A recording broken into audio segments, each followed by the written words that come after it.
Welcome to Catholic Answers Live, the program where you participate with your questions about apologetics and evangelization, including the most important theological, spiritual, moral, and social issues facing the world today. Call now with your question for today's guest. Toll free 1-888-31-TRUTH. That's 888-318-7884. Now, from San Diego, Catholic Answers Live. Hello and welcome to the Big Friday show, Catholic Answers Live, 888-31-TRUTH, that number. I am, what did I say Friday? I thought I said Monday. Why are you looking at me like that? Did I say Friday? Oh my gosh, I probably got, if anyone actually listened to me, they're so excited right now. They thought, oh my God, I'm done with work and it's weekend. But no, sorry, it's Monday. Trent, did you hear me say Friday? I thought I said Monday. Did I say Big Friday show? I don't know. You don't really listen to me, do you? Never mind. I thought you said Friday. Okay, yeah. I guess I did. Well, okay, you could tell it's a Monday show because of that opening. 888. Sounds like somebody's got a case of the Mondays. Oh yeah, because my wife had a big Super Bowl party yesterday, which consisted of she cooked some chicken and then we sat and watched the second half of the Super Bowl. So that probably wiped me out for the day. Today, Trent, let me get to the show. For crying out loud, the topic today, why are you an atheist? If you are an atheist and you're willing to call and let us know why you are an atheist, 888-318-7884, that number. As I said, I am Cy Kellett, your host, obviously hung over from the chicken yesterday in the second half of the Super Bowl. Trent Horn is our guest. Trent is the author of many things, including most recently The Case for Catholicism and Why We're Catholic, but maybe most appropriate for today is Answering Atheism, very popular book from Trent Horn. Trent, thanks for being with us. Thank you for having me, Cy. Did you watch that Super Bowl? I saw a little bit of it on television when I took my family out to eat at a nice fast food restaurant because I figured it'd be nice to take all the kids out because no one would be there because everyone would be at home watching the Super Bowl. That was a smart move on your part. Did it work?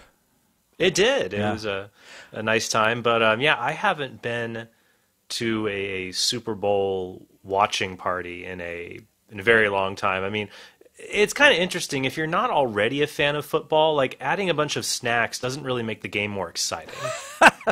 As snacks helps everything, Trent. That is my policy. As a matter of fact, that's true, including cholesterol. That's what my personalized license plate says. Snacks help everything. I went to Mass at 5, the afternoon Mass, at my parish, and it was like a desert in there. There were very, very few people. We had the reverse problem. We went to the really early morning Mass because that's the easiest one to take small children to, and everybody's there. Yeah. Because they're like, I got to get this out of the way so I can get back to, have enough time to go to the grocery store and get the queso and guacamole I forgot. And, right. So. Right. Well, as long as people attend Mass, obviously, very, very good thing to fulfill your obligation whenever it's valid. Right. That's right. But I was in there with the 11 other non-football fans in my parish for that 5 o'clock Mass. Again, 888-318-7884 is the number. Why are you an atheist is our topic today. How long has it been since you published Answering Atheism? Do you remember? That was my first book, so it was about 5 years ago. And in the interim, you have done debates and things like that about atheism. Yeah, that's right. What's interesting, I've only done 2 formal debates on atheism, at least during my time with Catholic Answers. The first one was with Dan Barker, and that's online. I think the title of that debate was God, Supreme Being, or Imaginary Friend. Dan, being the interesting individual he is, said during the debate that God is not so much an imaginary friend as he is an imaginary fiend. Oh, man. I think he also just recently wrote a book quoting Richard Dawkins in the title, calling God the most unpleasant character in all of fiction. So that was interesting. And then I did another debate down under at the University of Sydney with Raphael Lataster and Raphael is actually finishing up, or maybe he did finish, I don't know. He was working on a PhD in philosophy, and his thesis was on the arguments for the existence of God. And so that was a really interesting debate, both of which people can go online if they want to watch those and comment. That God being a fiend thing, I remember reading, what was Dawkins' big book, The God Delusion. Yes. And there's quite a bit in there that I found unconvincing. You probably won't be surprised at that trend. It didn't convince me because I'm still a Christian and a Catholic. But the part where he talks about how, well, if you read the Bible, this God is a maniac, it's totally unconvincing. I mean, that's not who you meet. That's not who God is in the Bible. Now, there are things that need to be, we do have, as you have the book, Hard Sayings, there are things in the Bible that are difficult for us to kind of put in context now. But for the most part, God loves, in the Hebrew Scriptures, God loves widows and orphans and strangers and does all these good things and asks people to do good things. And then in the New Testament, Jesus, the final revelation of God, I just never found that to be a particularly smart line of argument from atheists. Yeah, I think many atheists, it's unfortunate that when they confront the Bible, they think, well, if the Bible is the Word of God, it should obviously seem like the Word of God to me. It should have a certain prose style. It should affect me in a certain way. And if I just read it, I can just kind of tell. And should expect a writing style and a vocabulary geared towards a modern Western thinker. But that's not who these scriptures, their primary audiences were. Now, the Word of God is true for all people in all times and places, but their audiences were primarily written first for people in the Middle East and people in Israel thousands of years ago. And so we have to take that into account when we read it. And I think some atheists just start the Bible with Genesis, start reading forward, and when they get to Numbers and Deuteronomy, just close the book and say it's just silly, I don't understand it. Yeah. But that's not the right attitude to have. I think also, Cy, one reason, it's a more subtle one. I mean, there's, the objections about God commanding killing, God having particular rules he lays down that don't seem to make sense. I think many modern people have a hard time, especially how God is portrayed in the Old Testament, relating to God and wanting to call him a maniac or a villain. And the idea is because the Bible describes God as our king. And if you think about it in the time we live in, the idea of a king that has real authority offends us. I mean, especially in America, we fought a war because of a king levied unjust taxes against us. And we have been built on centuries and centuries of political foundation and political ideas that one human being should not have absolute power. We believe in the virtue of democracy, things like that. We abhor the idea of a king. And you're right, a king or a dictator, that's bad when humans have absolute control, because human beings are finite. They're limited in intelligence. They're morally corrupt. It was Lord Acton who said, power tends to corrupt, and absolute power corrupts absolutely. But God is just not a human king in the sky. God is infinite being, perfect goodness, wisdom, knowledge, power, all in one act of being itself. And so we can trust God, and we should give our allegiance to him, not as my buddy, my friend, my pal, Jesus, my homeboy, but as our king, someone to submit ourselves to, who is higher and better than we are, infinitely so. I think a lot of us maybe have a hard time thinking that there's anything better than us these days too. We've all been groomed in this what do you call it? Self-esteem culture. Again, 888-318-7884, the number. Why are you an atheist is our question for you this hour. If you're willing to call, 888-318-7884. We'd love to talk with you about it. That's a well-made point, Trent. Yeah, it's we have certain modern sensibilities about kings and queens and any kind of authority, really. Right, and so that's one element, and there was another that happens when we read Scripture, and we can, C.S. Lewis, I think, came up with the phrase, he referred to it as, well, formally it's called the anachronistic fallacy, but Lewis called it chronological snobbery. It's the idea of looking down on our ancestors and thinking that they were stupid, or, they're not as smart as us because they knew less than us. And it's true, they may not have known as many facts as us, but they knew a lot and were just as smart as us, if not smarter in many different areas. That I've said it before, that if you take anyone today who criticizes the Bible, place them into biblical times, and said survive, they would probably be dead in about 3 days.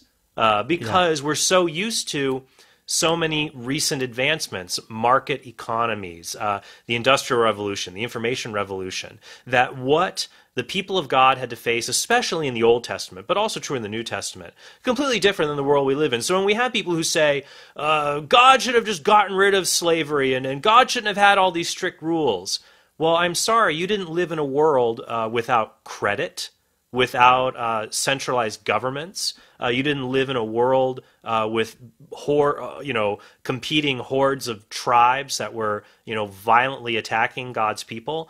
When you're going to critique Scripture, you have to be prepared to look at the original context and carefully study it and do that. That's why I've done that in my book, Hard Sayings, which is a Catholic approach to Bible difficulties, which I find is funny. Some people tell me I'm an atheist because of all these problems in the Bible. Now, I like to address that they're not really problems. Let's talk about them. But it's an amazing leap.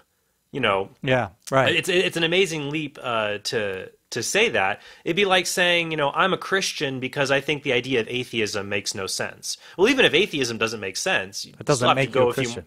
Right. Yeah. In the same way, just because there's something in the Bible that doesn't make sense to you, it doesn't automatically follow there's no God. Yeah. So I find it unfortunate when I hear those reasons to be an atheist that I like to talk about, because it's so sad because there's such poor reasons. It is a little bit of a compliment to the God of Abraham, Isaac, and Jacob, though, that people think, well, if you're going to go after a God, go after that one, because he has the ring of truth about him, and I think that's what makes him a target in many ways. Why are you an atheist is our question this hour. Trent Horn is our guest. If you'd like to talk with Trent about your atheism, we would love to talk about it with you. 888-318-7884. It's a Monday.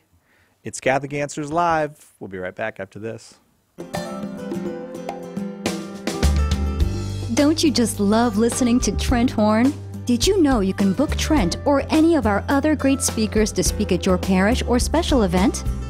Contact one of our seminar coordinators through the Speakers Bureau section on Catholic.com today to find out more information. A lot of people think that street evangelization involves yelling out of a bullhorn telling people that they're going to hell. Not so with St. Paul's Street Evangelization. Our methods are non-confrontational and effective. We simply offer information on the Catholic faith along with rosaries, miraculous medals, and prayer. Pope Francis wrote about how beautiful it is to see street preachers joyfully bringing Jesus to every corner of the earth. Street evangelization is fun and fruitful. Join us today at streetevangelization.com. Howdy folks, this is Jimmy Akin, and I'm here to tell you about the 20 Answers Challenge. Here's how it works. When you purchase the sampler of all 26 books in the 20 Answers series, we're going to knock 60% off the price. Then you can challenge yourself to finish them all this Lent and Easter season. And this year, to make it easier, we're offering free shipping on the sampler if you live in the continental United States. That's 60% off, free shipping, and over 500 answers to questions you've had about the Catholic faith. Join us this Lent and Easter to take the 20 Answers Challenge, and together we can be part of something great. Call 1-888-291-8000 or visit the shop at Catholic.com now to get your set and begin taking the 20 Answers Challenge today. Catholic Answers Live is brought to you in part by CatholicSingles.com, the website for Catholics who want to meet others who share their faith and values for faith, fellowship, and love. You can learn more at CatholicSingles.com. Catholic Answers Live thanks CatholicSingles.com for their generous support. Homeschool Connections, an online provider of courses for your Catholic homeschool, is a sponsor of Catholic Answers Live. Homeschool Connections website is homeschoolconnections.com. Call now with your question. 888-318-7884. This is Catholic Answers Live. Welcome back to Catholic Answers Live. As I have said, without exception or error, it is our big Monday show today. Trent Horn is our guest. What? I don't believe I've made any mistakes yet today. Trent Horn is our guest. Trent is the author of Answering Atheism.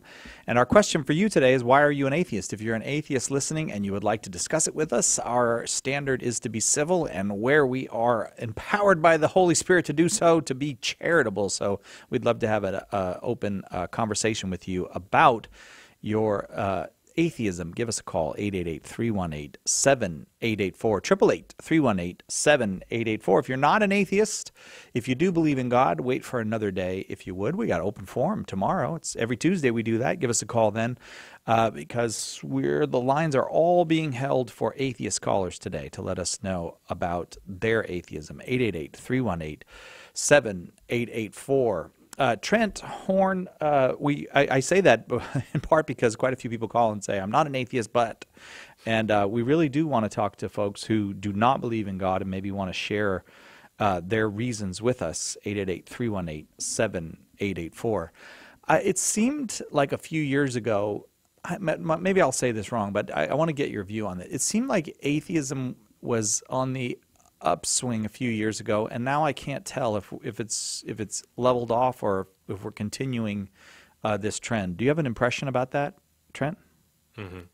Well, I think you can look at things like the Pew Research Forum and other Gallup polls, and they ask people whether they identify as atheists. It's much more common for people to identify as being non-religious than being atheist or agnostic. Yeah. That tends to be much more common.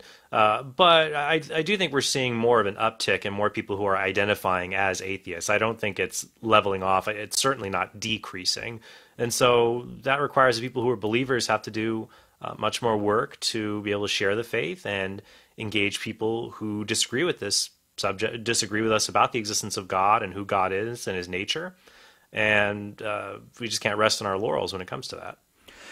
No, indeed. Lots of calls. So let's get some atheists on here to let us know about why they are atheists. Diana in Pittsburgh, Pennsylvania, watching on YouTube. Thanks for watching on YouTube, Diana. Why are you an atheist? Hi, how are you doing? I would say that the best way to sum up my reason for being an atheist is when God speaks, only human lips move. In other words, a pronouncement from God is indistinguishable from a person saying what God said from his own mind. If that makes sense there. I'm trying to understand, Diana. Are you talking about a person in their own mind, like think God has spoken to them in prayer? You're saying there's no way we can... Go ahead. In other words, when your Pope makes a pronouncement that this is the Word of God, or when some other Christian makes a pronouncement, this is the Word of God, how do I tell the difference between that being the Word of God and that person just saying whatever was in his own mind, what he thought his God said? Sure. Well, I think you'd have to go back to see who has authority and evidence that God actually has revealed himself. For me, first to clarify, when the Pope speaks, even when he speaks ex cathedra, when he makes an infallible pronouncement, that's not the Word of God. The Word of God in Catholicism is what God has revealed in sacred scripture and sacred tradition. So by Word of God, in the context you're using it, would be the question, how do I know that the Bible is divinely revealed? Because I agree with you that the Bible comes from human authors. They used their own talents and abilities to write it, but God inspired them to write only those things he wanted them to write. So the question is, well, how do we know he did that and the Bible just isn't a human compilation? For me, it would go back to the authority of Jesus Christ, that if Jesus, who claimed to be divine, if he's a good teacher, you don't claim to be God. And if you're just a good teacher, you don't rise from the dead, which is something else that he did. So if Jesus Christ vindicated his claims to divinity by rising from the dead and inspired the very first Christians to proclaim the gospel, then I trust the church that Jesus founded on those first Christians, because that church is what gave us the Bible. So for me, I think that if the human lips that speak are the lips of Jesus Christ, who is God become man, I have good reason to believe. There's a lot to unpack there, but what do you think of that approach? Well, the problem I have with that is that your claim that Jesus is divine is contained within the anthology, especially the New Testament, that claims that Jesus is divine. It's, okay, I am divine because the book says so, the book says so because I am divine. That's circular. No, I'm not making a circular argument. What I'm saying is when we look at the New Testament, would you agree that, let's say, the New Testament does describe certain things that really did happen 2,000 years ago? Like there was a Jerusalem, there was a Pontius Pilate who governed that area of Rome, there were people who were Christians who were talking to others about Jesus. Would you agree those parts of the New Testament are accurate? Okay, there was a Jerusalem. As far as I know, there was a Pontius Pilate. So in other words, because there is a New York, that means there's a Spider-Man, right? No, Diana, let me continue. I'm saying is that we can look at the New Testament and we can derive historical details that even skeptics can agree with. Would you agree with that? There are details in the New Testament even skeptics could agree with. Well, sure, but what bearing do they have upon the main point? Well, if those details are these, it would be this. If we can agree there was a man named Jesus who lived, who preached, who was known as a healer or a miracle worker, that he claimed to be divine, even as much as he was teaching important moral things. But more importantly, we can know that this man Jesus existed, he had disciples, he was crucified, but then 3 days later, his disciples proclaimed that he rose from the dead, and they were willing to die for this belief, and multiple disciples claimed to have seen the risen Jesus. I think those are very basic facts that even non-Christian historians agree to, that those things happened. There was a Jesus, he was crucified, his disciples claimed he rose from the dead, they're willing to die for this belief. There are multiple disciples who claim that he rose, including groups of them.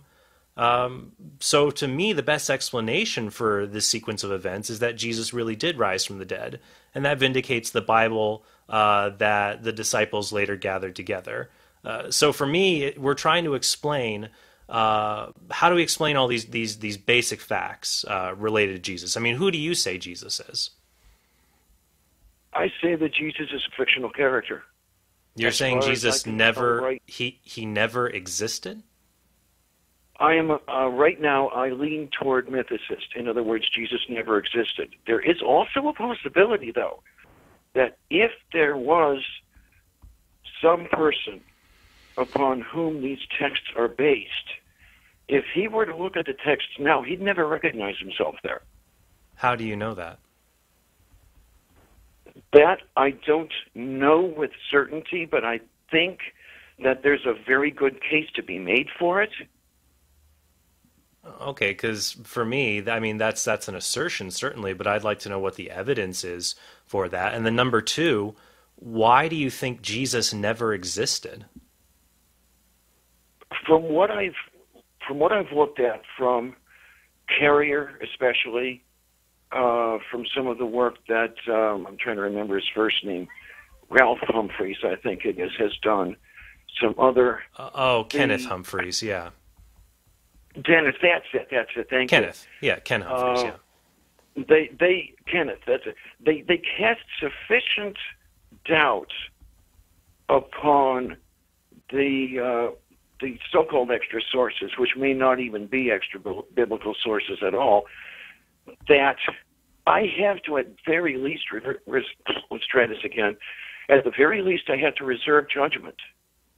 Why do you trust the Humphreys, who's not an expert, and Richard Carrier, who is the only one of only like 5 PhD scholars in the world who denies that Jesus existed? That every single, even non-religious historian who teaches at a major university agrees Jesus existed, because all of the earliest documents we have about Jesus describe a man, describe someone who's crucified in Israel. They give him the name Jesus, which is indicative of many humans at that time.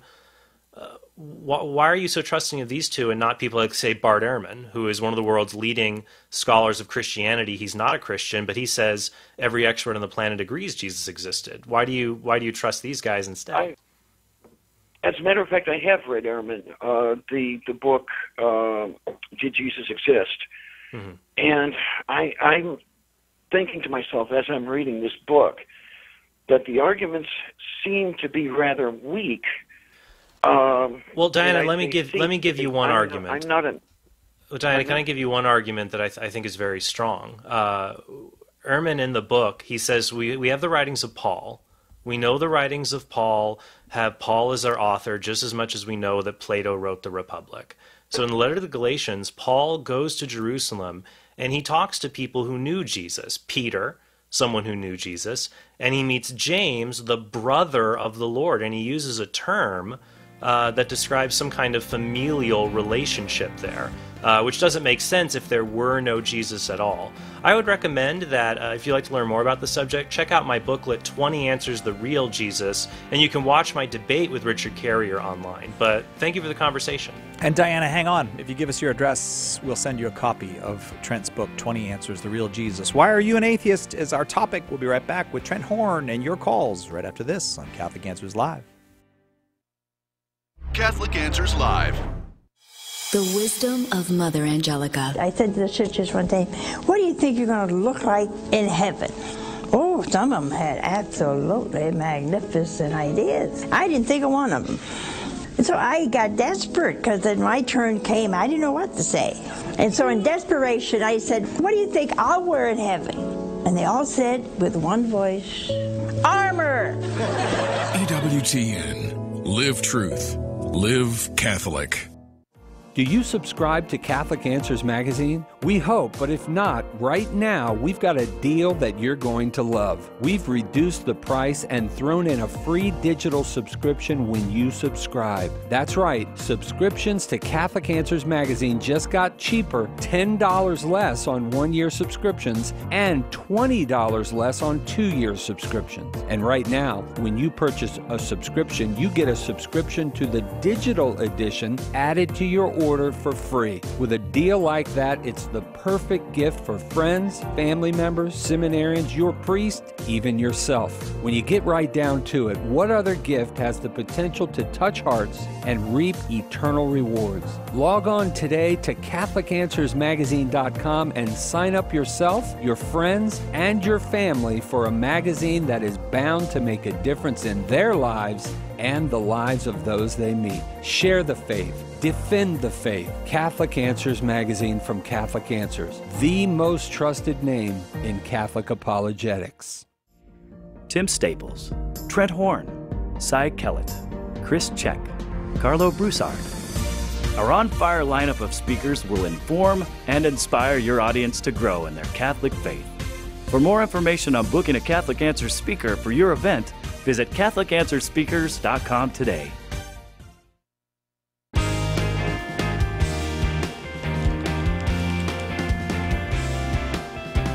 It's Monday. As everybody knows, it's Catholic Answers Live. I'm Cy Kellett, your host. And before we went to the break, Trent Horn was mentioning to our caller, Diana, that the book, 20 Answers, The Real Jesus. And I guess that gives me an opportunity to talk to you about the big sale on the 20 Answers sampler. It contains all 26 books in the 20 Answers series. We're offering it for 60% off the normal price of the books. We're also offering free shipping of the sampler to customers within the continental U.S. And it's like, I don't know, it's pounds of books, and we're going to send it to you for free. And then we just challenge you to read all 26 books by the end of Eastertide. That is, by the end of the Easter season, May 20th. If you took part in the challenge last year, you should know we have 6 brand new titles that came out this year. 60% savings and free shipping makes this a deal you can't pass up. Just go to shop.catholic.com and you'll find the deal there. Shop.catholic.com. Trent Horn, as I said, is our guest, as well as the author of 20 Answers, The Real Jesus. And he's the author of Answering Atheism. And our question for you today is, why are you an atheist? If you're not an atheist, be kind enough to allow the lines to be open for atheists to call. The lines will be open to everyone tomorrow. We go now, Trent, to Mike in Des Moines, Iowa, listening on Catholic Radio. Mike, why are you an atheist? Hi, my name's Mike. I am an atheist because I feel that we can get to some of the same, if not better, moral reasonings and justifications for living without subscribing to any particular religion. And I think that it means more to say be a good person, to put it simply, if you don't have a religion that you follow, if you get that purely through humanity. Okay, well, Mike, so I'm trying to understand your objection here. You're saying that you don't believe in God because it's possible and even preferable for someone to choose to be moral without belief in God. Correct. Okay. Yeah, well, my belief, I guess, is... Oh, go ahead. Well, I was going to say, number one, it could be possible for someone to be moral without belief in God, that someone could know moral truths without knowing God, just as it's possible for someone to know mathematical truths without ever having been given a textbook. Maybe they learn them intuitively when they're just working, things like that. So just because it's possible you learn about a truth from another source doesn't show there's no primary source.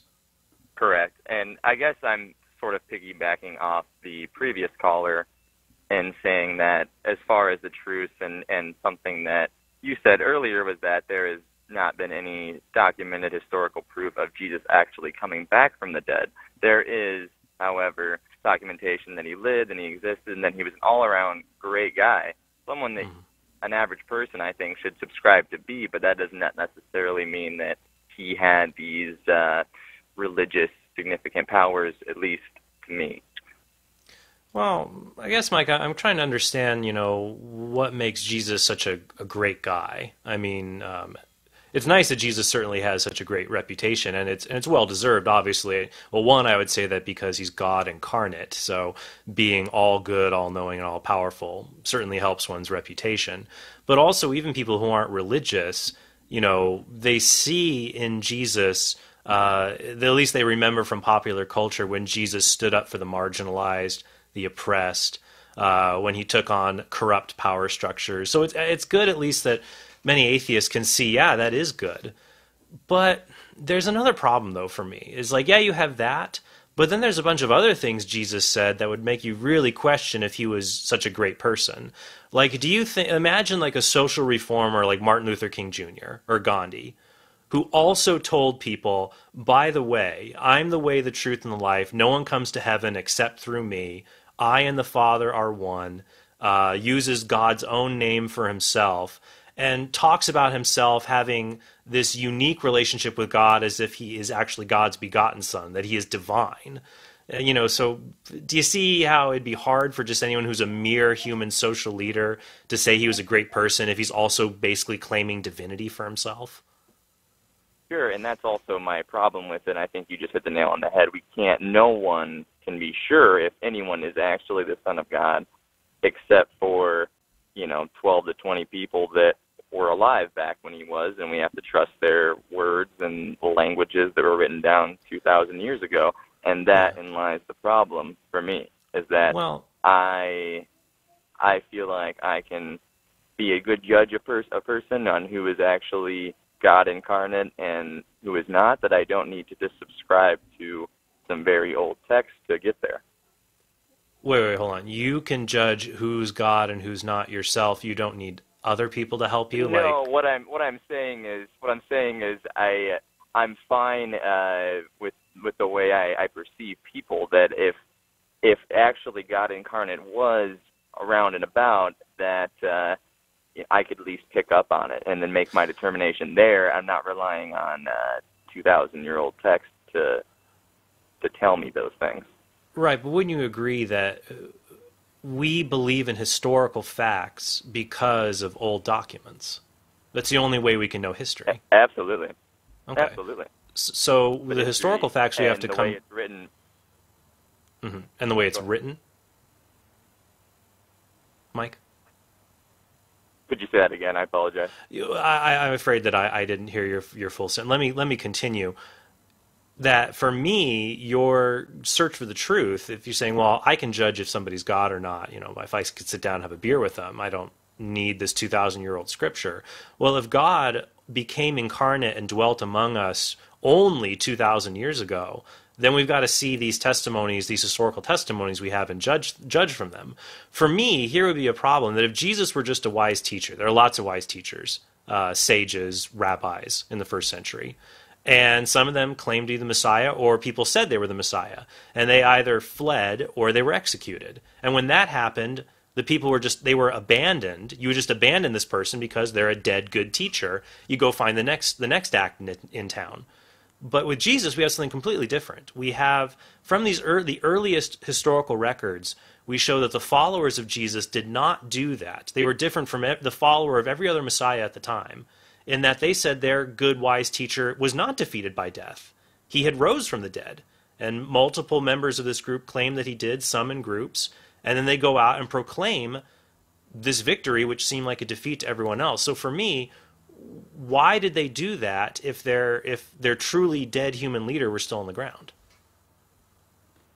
Well, I think you can, and I don't mean to put it this way, but I mean, you can ask similar questions about the followers of Charles Manson, for example, and I'm not saying that Jesus is Charles Manson or is anything related to him in any way. There is just, you're subscribing to Jesus based on evidence of his followers and the things that they said. Right. And that is still making a judgment and determination, that no reasonable person can make, I think. So what you're saying is that the followers of Jesus were essentially just as deluded as the followers of Charles Manson. I'm saying they could have been. Right, but for me, I don't see any reason to think that they were, because I'm not as familiar with the Manson case, but what it seems to be there is an oppressive cult leader possibly using psychedelic drugs to manipulate people to engage in criminal activities. And even there, we don't see those people making claims like Charles Manson has risen from the dead. So for me, what caused these first followers, multiple ones, to have the same delusion that Jesus had risen from the dead? And here's the other problem too: if they did have this delusion, they knew where Jesus' tomb was. They knew where he was buried. They could just go and check that. So for me, why wouldn't they do that? Why would they continue to believe this delusion? I mean, there's tons of reasons why people continue to believe things that may or may not be true or not based in reality.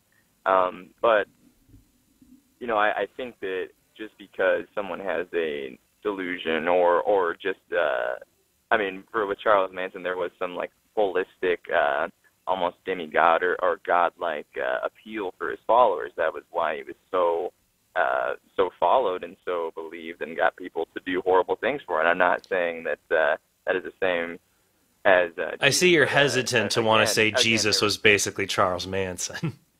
No, I definitely do not want to say that. That's not at all. Right, because for me, you see, there'd be a problem with this analogy that if Jesus is very dissimilar to Charles Manson, then the analogy doesn't work. If he doesn't have the same cult-like controlling personality, the same circumstances and context, and if we're in a completely different time and place. Because for me, if we look at it in a first century Jewish context, we see that the individuals involved, Peter, John, the first disciples, there's no evidence that these are people who are mentally unbalanced. These are people who are, disconnected from reality and incapable of interacting with others, that they're completely just helpless when it comes to just following Jesus. They're able to interact with other people in their own time, place, and culture.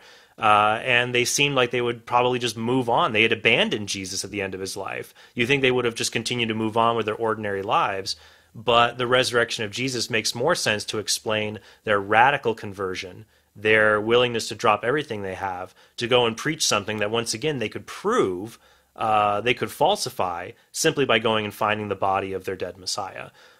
So that's another point that I would raise, and I'd recommend, I have my booklet I recommended earlier, the 20 Answers, The Real Jesus. Another good book, if you want a full-length book on the resurrection of Jesus, will be The Case for the Resurrection by Gary Habermas and Mike Licona. And in there they talk about the hallucination criteria and the idea that the apostles were deluded. And I have another point, actually, a thought on that. We have to come to a break here that I'll come back to when we return. But thank you very much for calling in. Thank you, Mike. We will get back to that when we come back. Our question of the day today: Why are you an atheist? If you are an atheist person, if you are an unbeliever, and would like to share with us your reasons for your unbelief, for your atheism, please give us a call, 888-318-7884, 888-318-7884. We promise a civil conversation. We would just like to reason together about these things, 888-318-7884. Trent Horn is our guest. This is Catholic Answers Live. We'll be right back with more after this. Why are you an atheist? Call now. Trent is waiting to talk to you.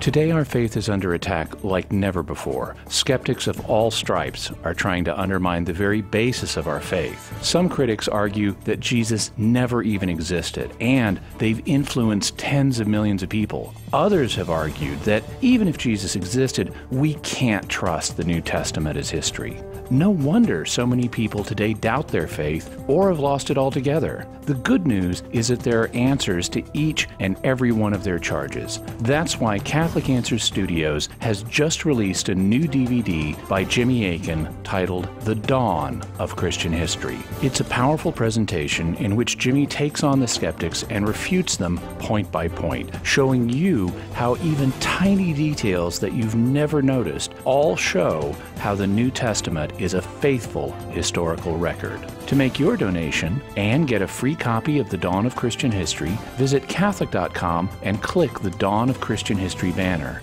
Or call us toll-free at 888-291-8000. That's the Dawn of Christian History banner at Catholic.com, or call toll-free 888-291-8000. Not so long ago, atheistic ideology was something that was spoken of only in private conversation or halls of higher learning. But not any longer. From bumper stickers to billboards to bestsellers, atheism has raised its voice and taken its place in our culture. In Answering Atheism, Trent Horn offers a fresh and useful resource for the God debate, combining a thorough refutation of atheist claims with a skillfully constructed case for theism based on reason and common sense. Meticulously researched and street-tested, Answering Atheism offers a charitable approach that respects atheists' sincerity and goodwill, making this book suitable not just for believers, but for skeptics and seekers too. Order Answering Atheism today by calling 1-888-291-8000, visiting Catholic.com, or asking for it at a good Catholic bookstore near you. Also available in e-book format. Call now with your question, 888-318-7884. This is Catholic Answers Live. Welcome back to Catholic Answers Live. Trent Horn is our guest. Our topic this hour, why are you an atheist? If you are an atheist, if you don't believe in God, or maybe even if you go as far as to say those who do believe in God are seriously in error or maybe even delusional, we welcome your call. We'd love to talk about it. We'd love to reason together with you about it. Trent is the author of Answering Atheism, among many other books, and very recently of The Real Jesus, a 20 Answers book from Catholic Answers. Trent, you left saying you wanted to kind of wrap something up when we came back on this side of the break. We were talking with the caller. Mike. Yeah, with Mike, yeah, about basically he wanted to talk about the historicity of Jesus.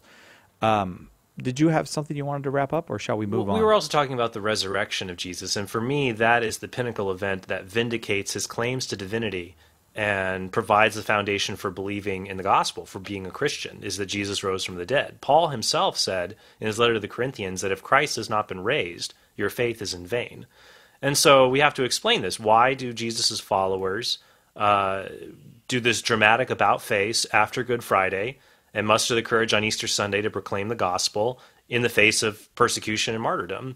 And why do they do this instead of just abandoning Jesus like any other Messiah? And probably the most common alternative explanation is hallucination, that these people, for some reason, had an inexplicable hallucination that different disciples, including groups of them, claimed to have seen the risen Jesus, and from there went to preach that he rose from the dead. And I have a few problems with that. Two, number one, I mentioned on air that if I thought my friend had risen from the dead, I would go and check their tombstone, their grave. And the disciples could have done the same thing because Jesus received an honorable burial. There's good evidence for this. And there's evidence that the first disciples, that they found the Jesus' tomb to be empty. But more importantly, Mike was saying, well, they could be like brainwashed followers, like members of a cult. Yeah. Yeah, but that doesn't explain, for example, people who are not involved with following Jesus who come to believe in him. And that takes us back to Paul. That Paul, who was Saul of Tarsus, he did not follow Jesus. He was not a follower of Jesus in any way. He persecuted Christians, and yet he has an encounter with the risen Jesus that I think is best explained by Jesus' resurrection being an objective historical reality, which is another point to bring up, and one I actually talk about in 20 Answers to the Real Jesus. Again, many calls want to... This, I have to say, Trent, this is one thing I do like about our atheist listeners, is they're often willing to call and talk about it. To me, that strikes me as better than the disinterest that you get. So why are we even talking about this? It's nice that people feel strongly about it and want to have a reasoned conversation about it. So let's go back to our phones for more conversation. Daniel in Bangor, Maine, listening on 90.3 FM. You are on with Trent Horn. Daniel, why are you an atheist? Hi, Trent, and it's a pleasure, really an honor to be able to get a chance to talk to you. I guess, I've been listening to your other callers, and I think they've had some, valid points, and I've listened to a lot of apologists over the years. I guess it's, I get told the call screener, it's simply a lack of empirical evidence. And, I've listened to your answers, Trent, about the historicity of Christ, and I don't know, like your first caller, whether I'd call myself a mythicist or not. I don't know that maybe Jesus existed. Perhaps he did, perhaps he didn't. The issues about the divine or the supernatural claims are a secondary question altogether. Even if and like you said, I think the majority, Bart Ehrman, you mentioned, of historians agree he was probably an actual historical figure that lived and died. How do we go about bridging that gap and say he did miraculous things? And so to quote, sort of famously Carl Sagan, and a lot of course, new atheists, if you will, quote, extraordinary claims require extraordinary evidence. And I just am not personally convinced of any God claim, whether it's the Catholic monotheistic God or Allah or a pantheistic God of deism. And just for full disclosure, I did grow up Roman Catholic. I was confirmed, and this is 30 years ago. So I do have some familiarity with the doctrines of the Catholic Church. And, Daniel, let me back it up just a little bit. You said, well, you're not convinced of really any gods. Does that mean then you aren't sure just if God or a God, just the God of classical monotheism? Because before we can determine if God has revealed himself in a certain religion, we'd have to figure out if God exists at all. And so are you also unsure when it comes to that question? So, I've heard people use the term, and I've sort of adopted it. We talk in practical versus absolute truth. Obviously, there's no answer for hard solipsism. I can't answer Cartesian doubt. I don't know if I'm a brain in a vat and those type of things. But from a practical point of view, I'm a weak atheist in that I can't say with absolute certainty that there is no God. But I say that I see no evidence of any reasonable time that would lead me to believe that there is a God, just generally or more specifically, if we want to narrow it down to a Jesus figure. Okay. Well, Dan, let's go with that then, though. Being a weak atheist, you would say, well, I don't see good reasons to think that God exists. For me, though, we go back to Sagan's maxim, extraordinary events require extraordinary evidence, which I think is actually problematic on numerous levels, because then you'd have an infinite regress of evidence, and so nothing could ever really be proven at all. According, that's similar to Hume's principle, so that would be like, the Indian prince who's never seen ice and meets a man from England who walks on a lake. He can't possibly believe it. It violates the uniformity of nature, things like that. But that maxim can serve as a helpful tool here. Because for me, if God does not exist, that leads to many extraordinary states of affairs that require explanation. If there is no God, why is there something rather than nothing? Or how could something come into existence from nothing? To me, that's much more extraordinary of a claim than the claim that reality, which does not have to exist, comes from a necessary reality or source, which is God. What do you think of that?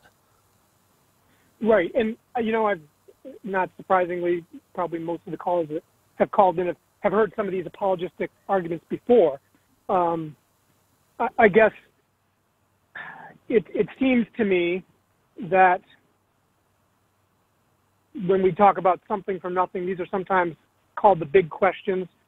You mentioned about, I actually really appreciated what you said about Sagan's maxim, but that's why I mentioned earlier on about Cartesian doubt. I can't say anything with absolute certainty because there's no way at some point it just kind of gets to a but Daniel, you're right. We don't really have we have barely absolute certainty on anything, but we can have certainty or moral certainty that we're sure enough that we can act. Well, when you open up Pandora's box of morality, you get into a series of essentially thought experiments on them defining what moral is, and is it human suffering or versus human flourishing? Is that all we're talking about? Or is it something like, that adage where it's divine command theory, it's moral because God says it is? Yeah, and actually, I want to try to get to another caller before we have to go, Daniel, but do stay on the line because I actually cover those questions about morality and the arguments related to God in my book, Answering Atheism. And I'd be happy to send you a copy of Answering Atheism. You could flip through and read. And the next time we do a show on Why Are You an Atheist, feel free to call back and we could discuss one of the arguments there or my treatment of morality in the book. But a lot more to say on that. However, I do think that moral truths are another. The idea that in an accidental material universe that there are truths that say I ought to be a certain way, I ought to live a certain way. If the universe were an accident, that is quite extraordinary. But it's not extraordinary if the universe were created, because if it were created and designed with a purpose, that explains this kind of moral design in our lives that we are intended as human beings to be a certain way. If not, we fall short of the standard we were made for, and making implies a creator. So do stay on the line. They could get you a copy of Answering Atheism, and then call back, and we could discuss the arguments more in depth. But thanks for calling. Thank you very much, Daniel. Let's very quickly go to Ron in Houston, Texas, listening on 1430 AM. Ron, why are you an atheist? Hello? Hi, Ron. Why are you an atheist? Well, I don't use that term, atheist, because to me it's invalid. Because for you to be an atheist, there has to exist the possibility of there being a God. So those who claim to believe in that God, then your response will be, no, I don't believe there is a God.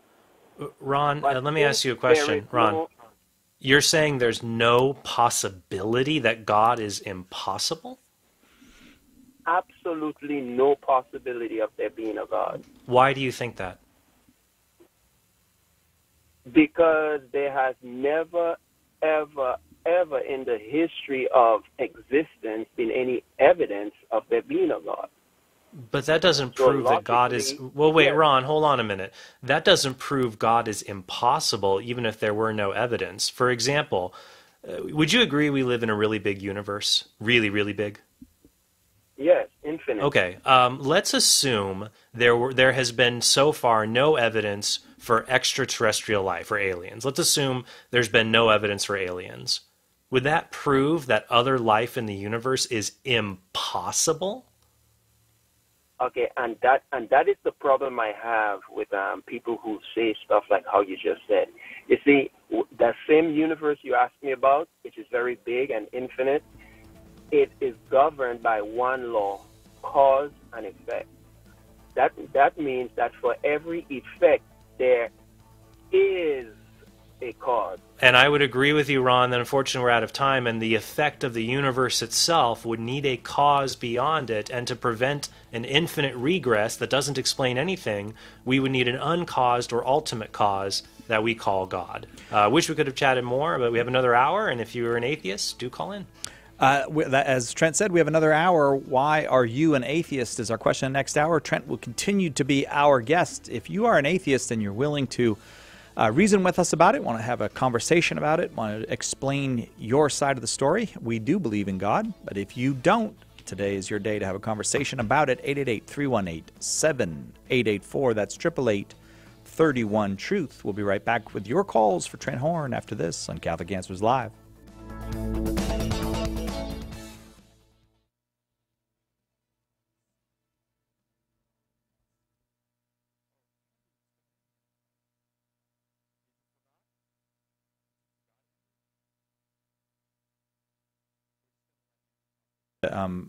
Viewers, hi everybody.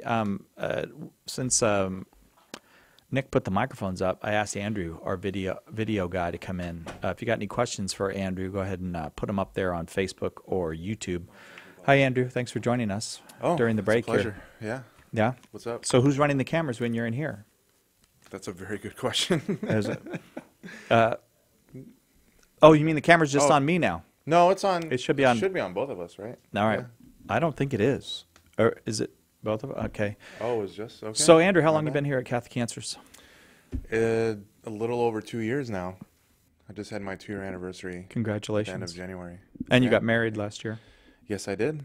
And I noticed that you, under the guise of Catholic Answers, asked people to be as civil as Trent on Facebook. Was that you that did that or somebody else? I will neither confirm nor deny Okay, if it was me that typed that out. You're not unlike Jimmy Akin in your love for superheroes and that kind of thing. Do you think you're in his league as far as... I think I'm way above his league. Really? Like you think you know more about superheroes than Jimmy does?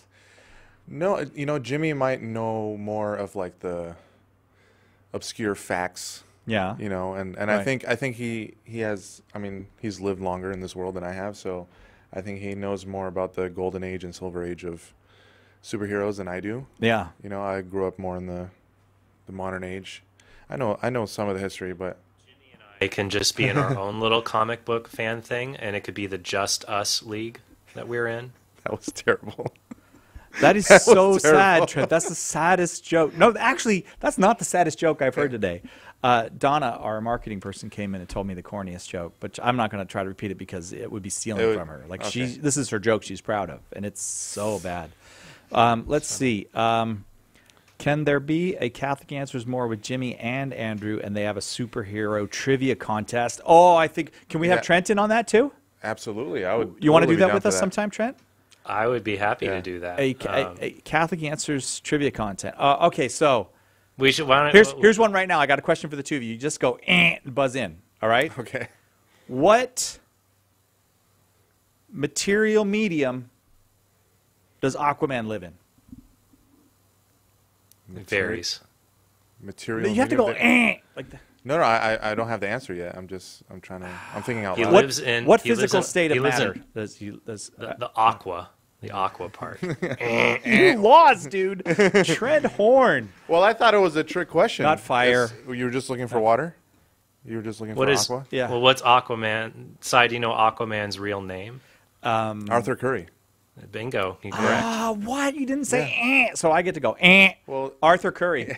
Correct. I win. Wow, I got disqualified for that one. Somebody said ether is the element, or is the medium. The ether. Ether. It's not ether. It's not ether. So here's a comic reference. Okay, here we go. Sai, in my podcast, actually, there's going to be different levels of subscribership. Yeah. You'll get different kind of perks. It goes bronze, silver, gold, and then nth metal. Andrew, do you know what nth metal is? Nth metal? I don't know. Is it like adamantium or vibranium? Nth metal is one of the strongest metals in the DC Comics universe. It's from the planet Thanagar, the home of Hawkgirl. Wow. Ooh. You know what? Deep cuts. You know what? It is powerful. It can repel magic and gravity. So that's why it is the highest subscriber level for the new podcast. Wow. We should do a whole more episode on the best pretend metals, because I think the greatest name ever for a pretend metal is unobtainium. Unobtainium. I thought of that too. Because it's unobtainable. Unobtainium, yeah. You can't obtain it. It's so unobtainium. Yeah, absolutely. Oh, we only have 10 seconds. Okay. Say goodbye, Andrew. Goodbye. Goodbye, Andrew. Nicely done.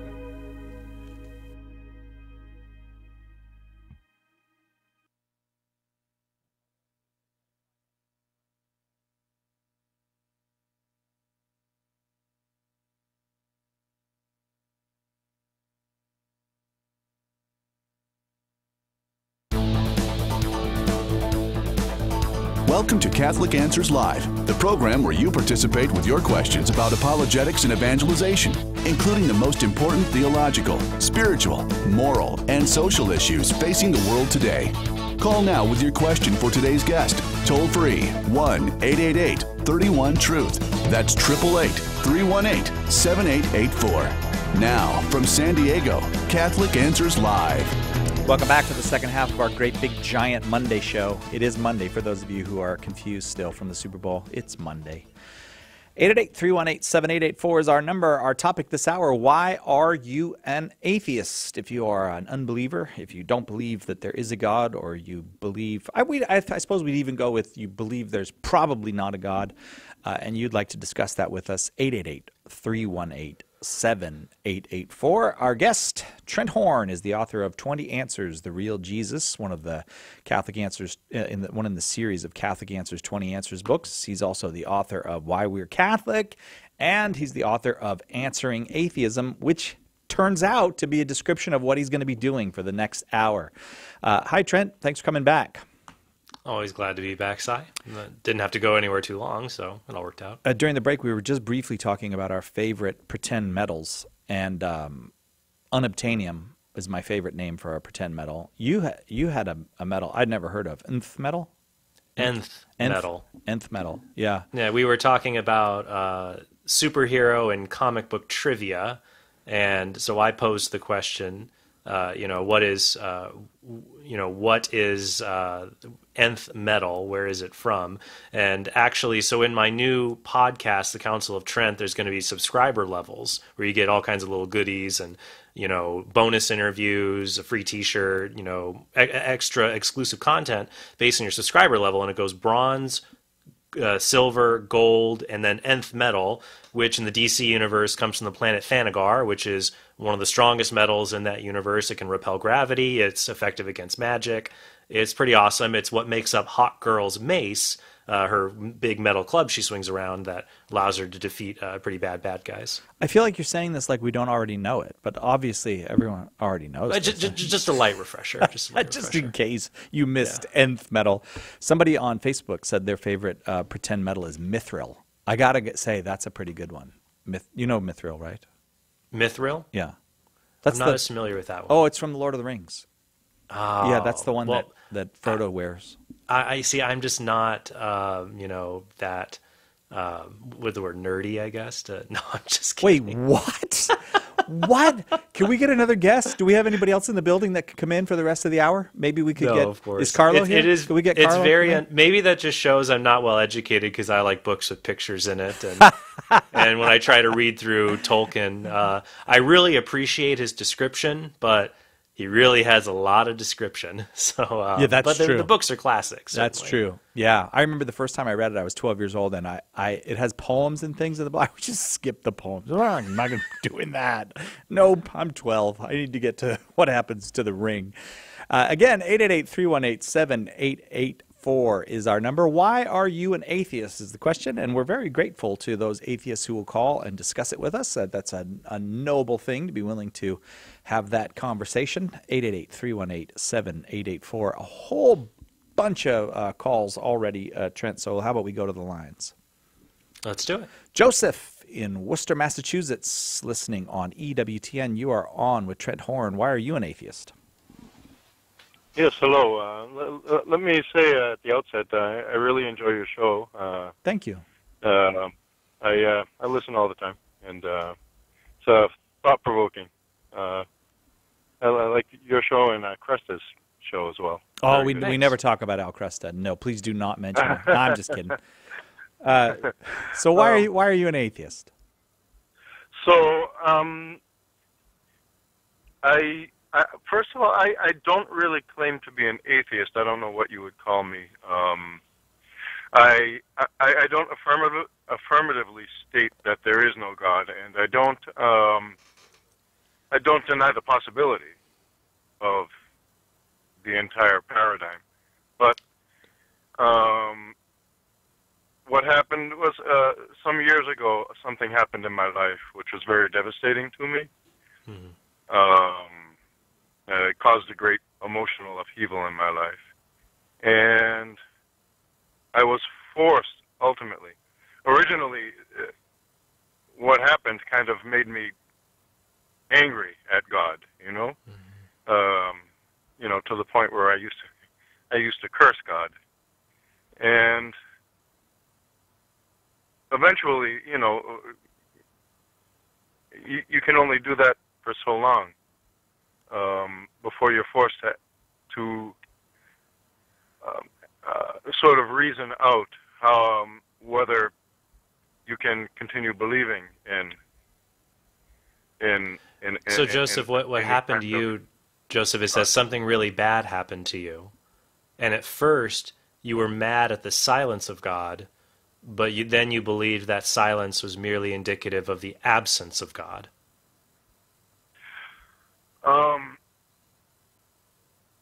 It's not so much this.